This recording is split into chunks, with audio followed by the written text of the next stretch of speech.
Power point দিয়ে একটি desktop মনিটরের icon তৈরি করে দেখাবো এই লেকচারে। প্রথমে আপনি পাওয়ার পয়েন্ট প্রোগ্রামটা ওপেন করবেন, নিউ স্লাইডে যাবেন, এখানে হোমের অধীনে নিউ স্লাইড আছে, এখানে অ্যারো চিহ্নতে ক্লিক করবেন, ক্লিক করে যে ব্ল্যাঙ্ক স্লাইড আছে এটা নেবেন, আমরা নিচ্ছি।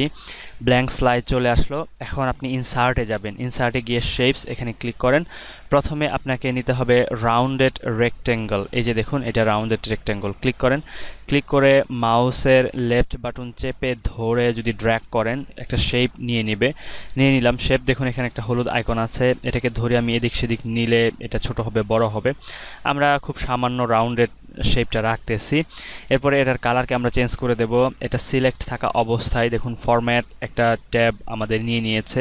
এখানে দেখুন শেপ ফিল, এখানে ক্লিক করব। ক্লিক করে একটু অ্যাশ কালার দিয়ে দিব আমরা। আর হচ্ছে যে আউটলাইন আছে, আউটলাইনটা নো আউটলাইন করে দেব। তার মানে যে এটার পাশে যে বর্ডার ছিল, এটার বাইরে একটা দাগ ছিল, এটা আমরা তাড়িয়ে দিলাম। আমরা আরেকটু ছোট করতেছি, প্রস্থটা মনে হয় একটু বেশি হয়ে গিয়েছে।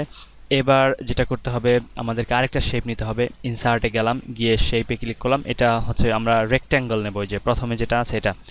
একইভাবে এখানে ধরে ড্র্যাগ করব, আমরা নিলাম। পাশেরটা হচ্ছে বর্ডার থাকবে আমাদের মনিটরের, যে হচ্ছে একটা ফ্রেম থাকে এটা।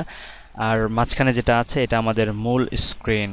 এইভাবে আপনি পারফেক্টলি বসাবেন। যদি আপনার একটু এদিক সেদিক হয়, ধরুন আপনি এইভাবে বসিয়েছেন, এখন আপনি পারফেক্টলি কিভাবে বসাবেন?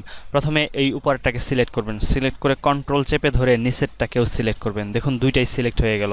সিলেক্ট হওয়ার পরে এখন যেটা করতে হবে, অ্যালাইনে যেতে হবে, ফরম্যাটে ক্লিক করে অ্যালাইনে যেতে হবে।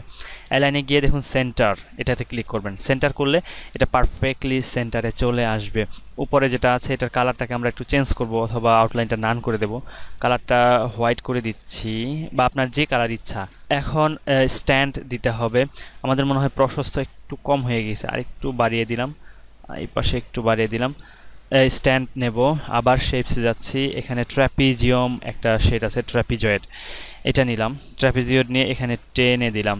দেখুন একটা স্ট্যান্ড তৈরি হয়ে যাচ্ছে। তো আমরা এটার কালারটাকেও চেঞ্জ করে দেব। প্রথমে আউটলাইনকে নান করে দেব। দেখুন এখানে যেহেতু প্রথমে আউটলাইন নান করা আছে, কাজে এখানে ক্লিক করলেই হবে, অথবা অ্যারো চিহ্নতে ক্লিক করে নিচে থেকে নো আউটলাইন করে দিলে হবে। শেপ ফিলটা আমরা হচ্ছে একেবারে ব্ল্যাক দিয়ে দিচ্ছি, একটু চাপিয়ে দিচ্ছি। নিচে একটু গোলাকার একটা হচ্ছে ফ্রেম থাকে বা একটা স্ট্যান্ড থাকে, সেটা আমরা দেব। সেটা দেওয়ার জন্য ইনসার্টে যাব, শেপসে গেলাম। এখানে দেখুন একটা হচ্ছে বৃত্ত আছে, এই যে নিচে, এটা আমরা ক্লিক করলাম, ক্লিক করে ড্র্যাগ করলাম।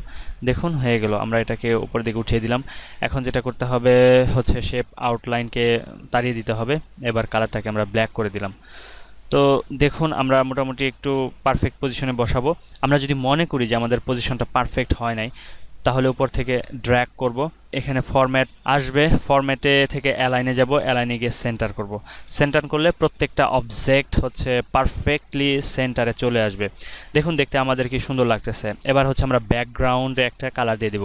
ব্যাকগ্রাউন্ডে কালার দেওয়ার জন্য এখানে ক্লিক করব, ফাঁকা জায়গায় ফরম্যাট ব্যাকগ্রাউন্ড আসবে, আসলে এরকম একটা কালার আসবে। দেখুন সলিড ফাইল ক্লিক করা আছে, আপনার যদি এইভাবে থাকে এখানে ক্লিক করে নেবেন। ক্লিক করে এখান থেকে কালারে যাবেন, কালারে আপনি কোনটা চাচ্ছেন, যে কালারটা চাচ্ছেন, আমরা একটু হলুদ দিয়ে দিচ্ছি। এটা আপনি যেটা ইচ্ছা কালারটা নিয়ে নিতে পারেন।